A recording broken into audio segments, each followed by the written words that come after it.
आजकल जो है ना कि बहुत जगह जो है ना कि भूत प्रेत निवारण सम्मेलन होता है कि भाई भूत प्रेत निवारण सम्मेलन। एक भाई मैं राजस्थान में गया, भूत प्रेत निवारण सम्मेलन रख दिया। मैंने कहा कि भूत प्रेत की वास्तविकता सम्मेलन रखते ना साहब, भूत प्रेत इसका मतलब है तभी निवारण हो रहा है।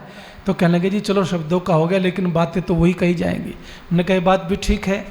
तो वहाँ पर जो है हमने भूत प्रेत निवारण पे जम के खूब गरजे, साहब भजनोपदेशक भी खूब गरजे, हम भी खूब गरजे। अब उसमें इधर उधर की फेंकनी थी और भूत प्रेत जब है ही नहीं तो उनका क्या निवारण करते। लोगों को समझाया लोगों को समझाया तो बाद में एक महिला खड़ी हो गई और महिला खड़ी होकर के क्या कहती है, कहती है आचार्य जी ऐसी बात नहीं है, भूत तो होता है। हमने कहा भाई हमें भी दिखवा, कहाँ होता है। कहने लगे कि भूत तो होता है। तो हमने कहा कहाँ है, किसका है। फिर चुप हो गए। कहने लगे भूत वो होता है जिसकी इच्छा बोलो पूरी नहीं होती, वो भूत बन जाता है। आखिर में उसने ये कहा। मैंने कहा कि फिर एक बात बता ईमानदारी से, एक आदमी बता दे जिसकी इच्छा पूरी हुई हो इस दुनिया में। महर्षि दयानंद सरस्वती ने बुरा मत मानना, क्या कहा, ईश्वर तेरी इच्छा पूर्ण हो, तूने खूब लीला की। अरे मेरी कहाँ से हो जाएगी, मेरी औकात क्या है। मेरी तो जितनी भी हो गई वो भी ईश्वर की कृपा समझिए, उसको ईश्वर की कृपा समझिए। तो किसी की इच्छा पूरी, मैंने कहा हुई क्या। भगत सिंह चाहता था अंग्रेज भाग जाए, डंडे मार मार के भगा दूं, तो भगत सिंह की इच्छा पूरी हो गई क्या। इच्छा पूरी होने से पहले ही दुनिया से चला गया। बिस्मिल चाहता था अंग्रेज मेरे सामने दुनिया से चले गए, हो गई क्या पूरी। मैंने कहा हमने तो किसी को भगत सिंह से लिपटे हुए नहीं देखा, हमने तो भगत सिंह को किसी से लिपटे हुए नहीं देखा, बिस्मिल को किसी से लिपटे हुए नहीं देखा, चंद्रशेखर को किसी से लिपटे हुए नहीं देखा। चंद्रशेखर ऐसा निशानची था साहब कि उसका निशाना कभी चूकता नहीं था और उसने संकल्प लिया था कि कुछ भी हो जाए अंग्रेजों के हाथों नहीं मारा जाऊंगा, और इसलिए आखिरी गोरी अपने काम में ले ली। तो ऐसे ऐसे नौजवान, मैंने कहा उनकी इच्छा पूरी हुई, उनको चिपटे। अब चुप हो गई साहब। हमने कहा तो भगत सिंह तो किसी को नहीं चिपटे। तो अब बिल्कुल चुप हो गई। 2 मिनट जब कुछ नहीं बोली, फिर लास्ट में एक और उसने मजाक सा कर लिया, बोले कि वैसे भूत तो होते हैं पर इन आर्य समाजियों को नहीं चिपटते आचार्य जी। तो मैंने कहा फिर आर्य समाजी बन जा, फिर झंझट कहाँ कर रही है। लेकिन भूत चिपटता है, आज आपको मैं समझा देता हूँ। भूत होता है और वो चिपटता है, और जिसको वो चिपटता है उसकी जिंदगी को बर्बाद कर देता है। आपको थोड़ा रूपक से समझा देता हूँ घटना से कि 2 भाइयों में विवाद था। मेरे मित्र भी आ गए अरविंद जी।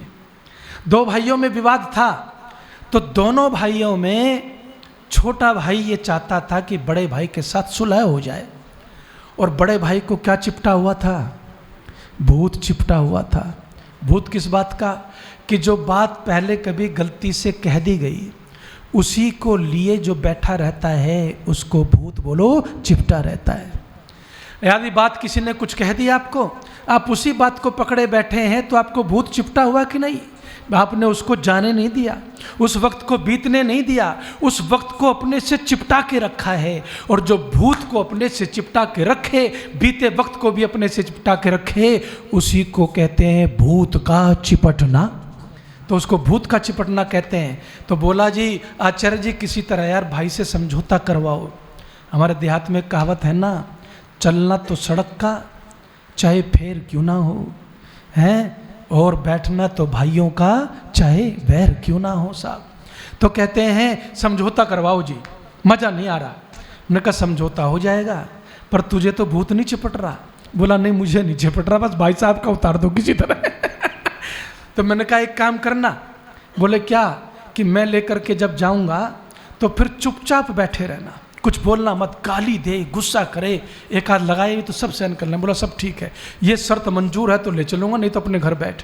बोला जी सब मंजूर है। ले गया, जा कर के वो अपने भाई साहब के चरणों में बैठ गया, पैर छुए, बोला भाई साहब गलती होगी माफ़ कर दो, अब तो बहुत वक्त हो गया। तो भाई साहब तो अपना, उनको तो भूत चिपटा हुआ, तब अब सारी भूत की बातें लेके हो गए साहब शुरू। ये कहा तूने ऐसा किया, तू ऐसा है, तू वैसा है, तू नालायक है, तू ये है, तू वो, जो उनको कहना था वो बेचारा चुप सुनता रहा। अब बोलने का नंबर मेरा था जब थोड़ा सा ठंडे हुए। मैंने कहा भ्राताश्री आपको भूत चिपटा हुआ है ना, इस भूत को उतार दो तो सारी कहानी बन जाएगी। जिसको भूत चिपट जाता है वो सबसे पहले अपने आप को भूल जाता है, मेरे शब्दों की गहराई को भी पकड़ा करो। जिसको भूत चिपट जाता है वो अपने आप को भूल जाता है, अपने स्वरूप को भूल जाता है, अपने व्यवहार को भूल जाता है, आचरण को भूल जाता है, सोच को भूल जाता है। बोले जी भूत मुझे क्यों चिपटेगा जी? भूत चिपटे मेरे दुश्मनों को। मैंने कहा भूत चिपटे आपके दुश्मनों को, ये मैं भी चाहता हूँ, लेकिन वो ऐसा हो तो नहीं ना, चिपट तो आपको ही गया है। बोले कैसे? मैंने कहा कि भूत आपको ऐसे चिपटा हुआ है, जो बात कभी गलती से इसके मुख से निकल गई उसको तो आप लेकर के बैठे हुए हैं, और आधे घंटे से आपके चरणों में आंसू बहाता हुआ आपका छोटा भाई आपके पैरों को धो रहा है, वो आपको दिखाई नहीं देता। तो क्या आपको पुचला भूत चिपटा हुआ है कि नहीं है? बस इतना कहना था कि उसकी आंखों से भी जैसे सैलाब उमड़ पड़ा साहब, और दोनों भाई गले मिले।